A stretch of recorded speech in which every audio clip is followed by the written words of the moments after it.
Now, it's 29 years since the Nigerian military government annulled the June 12th presidential election, denying the winner, Chief Moshood Abiola, his mandate and cracking down on the pro-democracy protests that followed. That date, June the 12th, has become a symbol of the democratic aspirations of Nigerians and has been immortalized forever as Democracy Day, permanently fixing the winner of the June 12th election, Chief Moshood Abiola, in the posthumous pantheon of celebrated Nigerian political leaders. Chief Abiola, of course, died in jail, still believing he was Nigeria's rightful ruler. But beyond the symbolism, Nigeria is not a democratic paradise, a fact not lost on the likes of my guest today, who've written a new book, Nigeria's Aborted Third Republic and the June 12th Debacle, due to be launched this week, tomorrow in fact. Well, to help us examine the parameters of this new book and to look back at the history and legacy of June the 12th, as well as explore what democracy means in Nigeria today and the political battles ahead, I'm joined now in the studio by two of the book's co-authors, the political affairs commentator, a Rise News analyst and lecturer at Bayes University in Abuja, Professor Abiodun Adeniyi, and the former political editor, deputy editor and editorial board member of the Daily Times newspaper, Dr. Emeka Nwosu, who also served as special advisor to the president of the Nigerian Senate. Thank you very much indeed to both of you. Let me start with you, Prof. How do you assess that June 12th, 1993 debacle, 29 years on? Well, the election itself was a watershed, that has been widely acknowledged, and of course the annulment was an unfortunate incident, that lived with us for a very long time until the nation managed to retrace its steps, with the coming of democracy in 1999. And of course, that experience was very important, very instructive, particularly for us journalists that covered the process. And we came together. I keep forgetting you're a journalist, actually. You have so many professorial things that go with your name. That's right. I was in The Guardian. I remember I was on the field, covering the election at the time the election proper happened and while the results were being gradually released, And of course, we were there watching how the military were maneuvering things, how they were rigmaroling, how they were banning politicians, continuously like that. And of course, it got to a head with a very painful annulment, irrespective of the fact that the election was adjudged as the freest and fairest election in the history of this country, until before that June 12th, as the case could be. So, we writers around those time, of course, Providence has been kind on us. We've lived long years, decades after that, and we have mutated. We have gone into some other things. Some of us have also retired.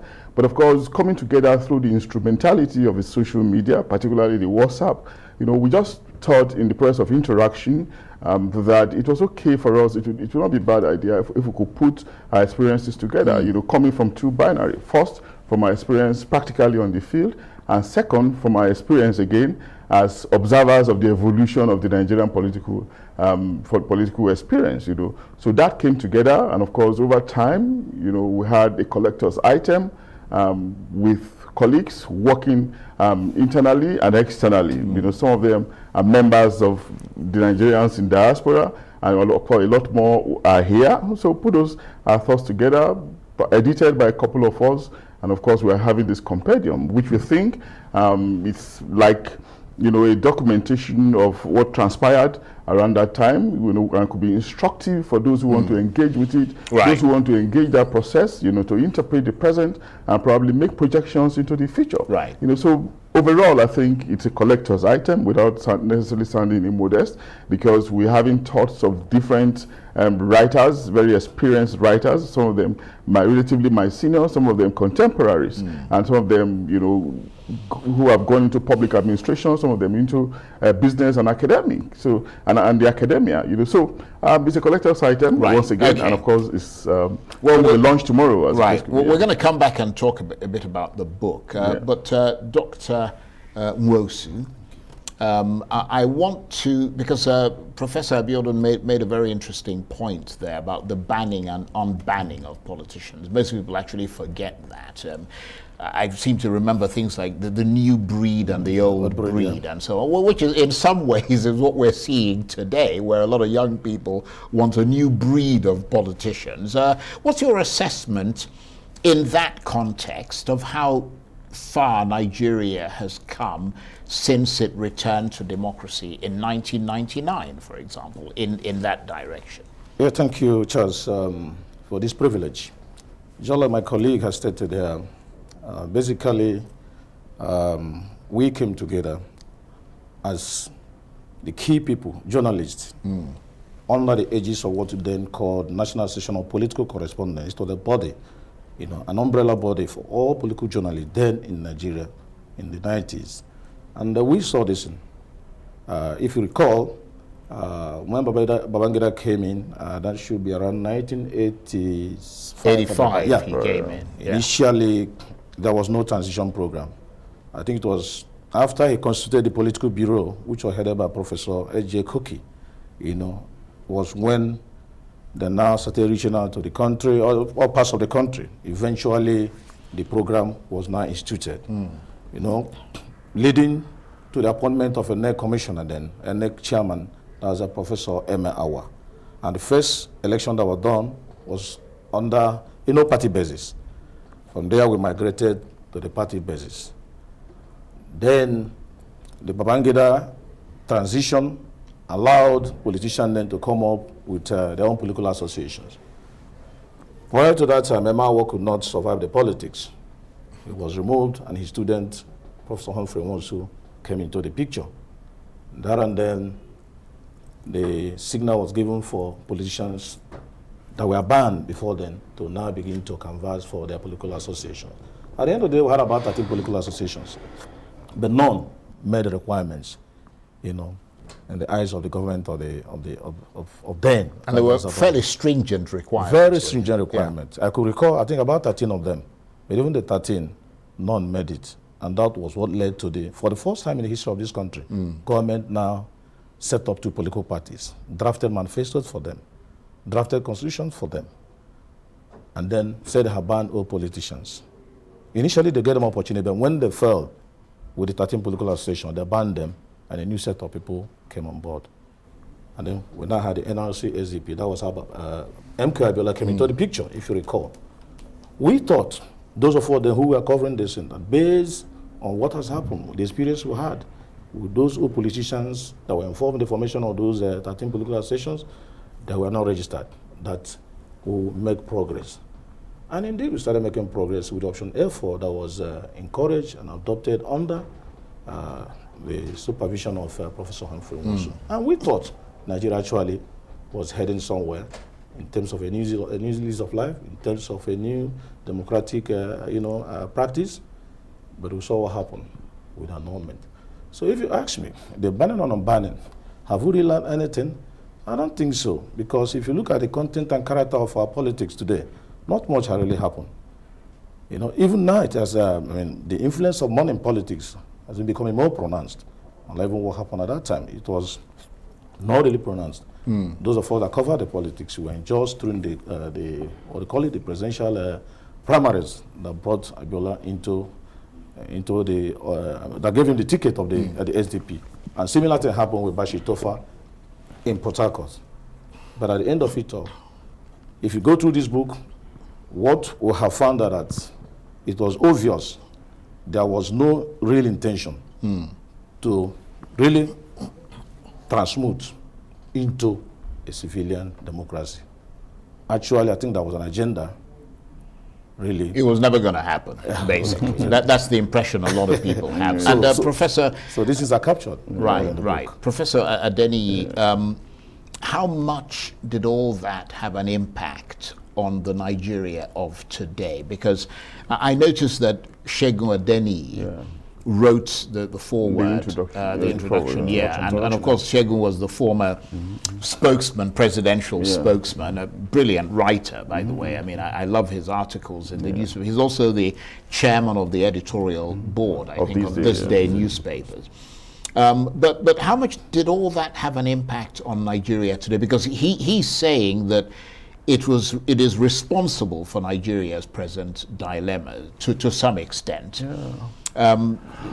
You know, do you agree with that? Nigeria's current political challenges can be traced back to June 12th? Yeah, to a very large extent, really, because if you remember, of course, it's obviously known to one and all, you know, that we had an election where we had an unusual ticket, you know, Muslim ticket, you know, cutting across all the divides, you know, cutting across all our classifiers, you know, and making, dissolving the so-called crisis of ethnicity, crisis of religion that we used to have. If that election had held, I don't mean to interrupt you, but was Nigeria able to cut across those divides just because the military were standing there with a big stick?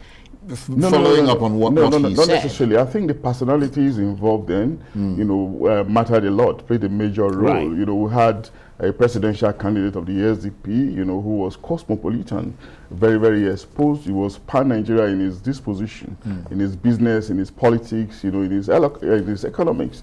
You know, so he had this large image, and of course he didn't really come into the presidential race on time. You know, he came at a time where he was just like a moving train, almost unstoppable, and he went ahead irrespective of permutations and chose a Muslim vice president. You know, and yes, there were some kind of arguments in circles, even one of them championed by the then president, who preferred the late Pascal Bafiao. But of course, you know, the political atmosphere welcomed him, as the case could be, because this nation was you know, in quest, you know, for democracy. Yeah, but that was the key thing, wasn't it? It was that quest for democracy that overshadowed everything else. Well, everybody simply wanted to get rid of the military, didn't they? You know, Charles, in political processes, you know, something will have to give.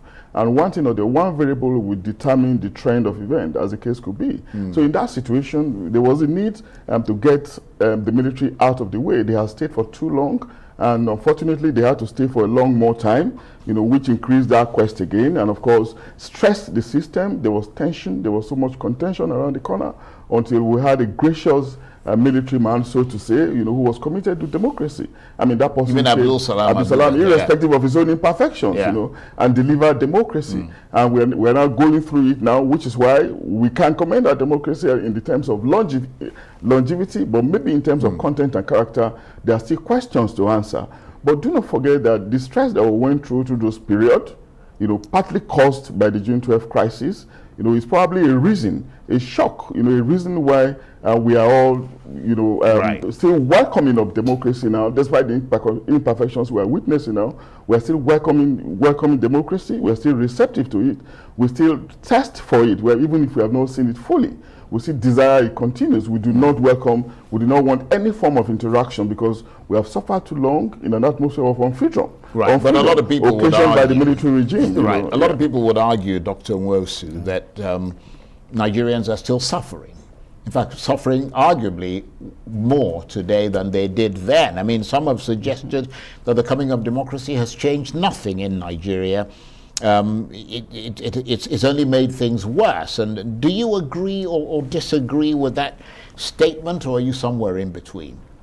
Well, I think you don't blame Nigerians if they entertain such views, because when you talk about democracy, people believe, you know, that it gives them the opportunity to determine their own affairs, and to have a say in what happens. And if they're not determining their affairs, then it's a failure, isn't it? It is. Yeah. And of course, there are provisions even in our laws for people to even decide, you know, in changing the personnel, you know, when they are not delivering the dividends of democracy, as we used to say in Nigeria. But to what extent have we been able to even push through some of the provisions that are in the Constitution? For instance, we have provision for recall, you know, for those who are not doing well. Well, you see that most of the time when you elect these people into parliament or into other offices, you know, they now become the master, they become the lords, to the extent that people are not limited, you know, in their capacity to even challenge the system. Yes. In terms of getting these people, you know, out, so that we can put people who will, you know, deliver these dividends as we speak. So for me, I think we still have a long way to go, because in the last 8 years, you could see for yourself, Yeah, there was a desire, a genuine thirst for change come 2015. And people had expected, based on certain, past, certain exigencies or orientations of those who were seeking to replace the system that was in place then. But today, I don't know how many Nigerians that can really say that, the expectations have been, fully met or realized. Right. Instead, what we see today, in terms of people's standard of living, in terms of even improving the content of our politics, we see violence is still, taking a frontline role in our system. So, and just like you said, we thought that June 12th would have been an opportunity to change Nigeria. You see, because the government in power then came up with this two-party system, and we believe that that two-party system was, for me, really the best for this country, because what it means, it strikes at the very core of what has been holding us down in terms of ethnicity and religion. Okay. If you factor the fact that we have so many tribes, so when you have two political parties, people, of course, are easily mobilized, to operate and play politics along these two regional lines. And if you follow Nigerian trajectory over the years, there have always been these tendencies towards a two-party kind of formation. Starting from First Republic, you have so many parties, but at the end of the day, we ended up having Nigerian National Alliance, which was an alliance of the NPC, Northern People's Congress, with their allies, and of course have OBGA, which was NCNC with AG. So this has been the trajectory. Right, okay. And if not for the annulment, I think Nigeria would have gotten any better. Okay, I'm going to bring Professor Adeniyi in for the last word, essentially, because we're almost out of time. But are some of these reflections captured in your book, this sort of sweep of political history? Absolutely, Charles. You have about 20 of thoughts. Don't forget, it's an edited work. And it's been packaged as a reference material. Once more, like I said, a collector's item, like a reference material, touching on different sections. And the essence is for it to be, a book that it shouldn't just be meant for the archive. But a book, that you can refer to. So a student of political history could do well. Yeah, for political history, political science, sociology, and even for the neutral reader. And of course, very relevant for the journalist looking for everyday experience on the Nigerian. Good to have on your shelf, basically. Yeah, that's right, absolutely. I want not just having on your shelf, but of course, consulting it as well, reading it, interrogating it, internalizing it, for a better understanding of the Nigerian political system. Well, that's the book. That's the book that I've got in my hand. So it's going to be launched tomorrow. And if you're able to pick up a copy. I want to thank you very much indeed, Professor Abiodun Adeniyi, and of course, Dr. Emeka Nwosu. Thank you very much. And they're the co-authors of that book. Thank you very much. That's it for this edition of Arise Prime Time. Join us again tomorrow from me and the entire team here in Abuja, the UK, and around the world. Bye-bye, and thank you for watching.